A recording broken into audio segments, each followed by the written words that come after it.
Hello，大家好，我是演员夏之光。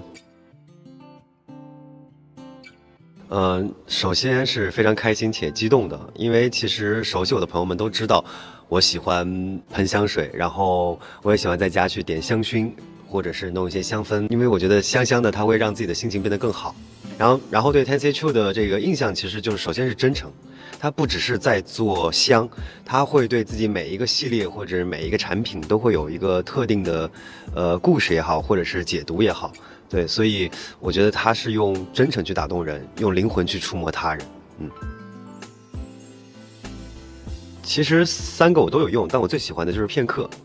首先说它的香其实是一种花香，但透一点点的这个奶的，就是奶奶的味道，有点像大白兔奶糖，然后会让我想到小时候我跟我妈在上海散步的时候，走过一座旧旧的厂，就是做大白兔奶糖的旧厂，所以一下子就把我拉入到那个回忆了。而且我很喜欢它的名字叫做片刻。我觉得人生就是有很多很多的 moment 去组成了自己的人生和瞬间，所以我觉得闻香识灵魂，瞬间即永恒。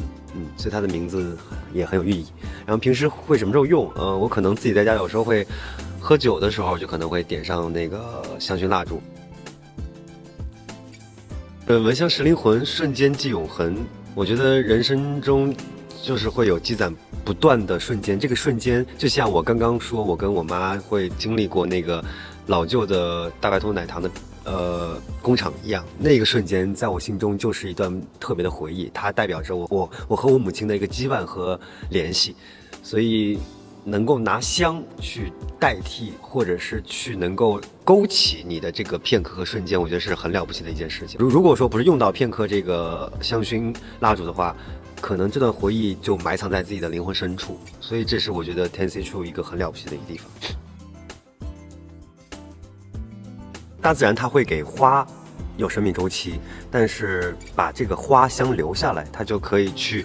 延长花的期限。就其实像我们人一样，人生的经历或者是人生的时间是有限的，但是你可以通过这个香去替代你的不同的回忆，可以让你的回忆或者是你想留下来的精神可以延续得更久。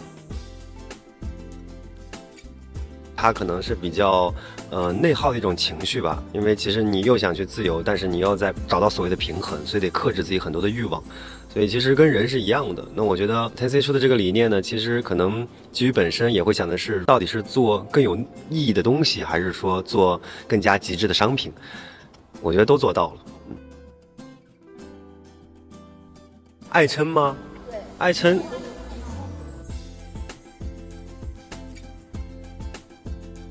内娱阿尔法啊，这我觉得是对一个，反正对我来说是至高的评价。对，放过那个不懂事的夏之光，放过他，放过我，咱们看看最近的东西。对，我其实没有 OS， 我当时就是想着赶紧进去化妆，但是不知道为什么每一次上班的途中都跟取经似的，有很多的这个问题所在。对，其实没有，比较3点一线，甚至社交也变少了。更多的是可能自己待着或者跟团队待着。我保持身材，无论夏天、冬天、秋天、春天，秘诀就是多吃点蛋白质，然后多运动。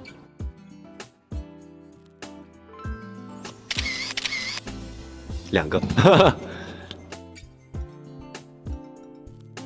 其实是因为我家庭的教育有问题，因为我的家庭一直基于我就是说踏实做人，踏实做事儿。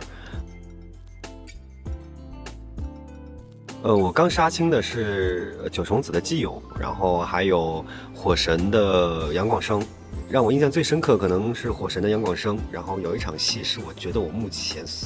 演艺生涯中演的最好的一场戏，一场哭戏，反正哭得很崩溃。只要是够极致，我都可以。因为其实现在对我来说最难演的是平淡吧，因为很难去把它演出另类，或者是让人眼前一亮，所以可能更多的是通过极致的角色，然后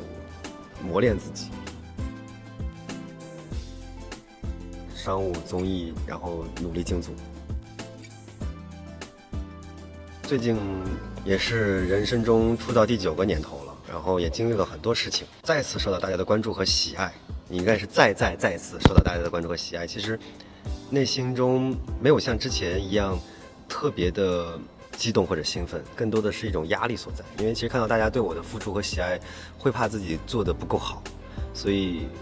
希望自己能够努力的做到更好，然后也希望不管你们是以什么样的方式支持我，首先是要爱自己，然后好好的过好自己的生活，无论是工作还是学业，先完成自己的人生，再去看看我。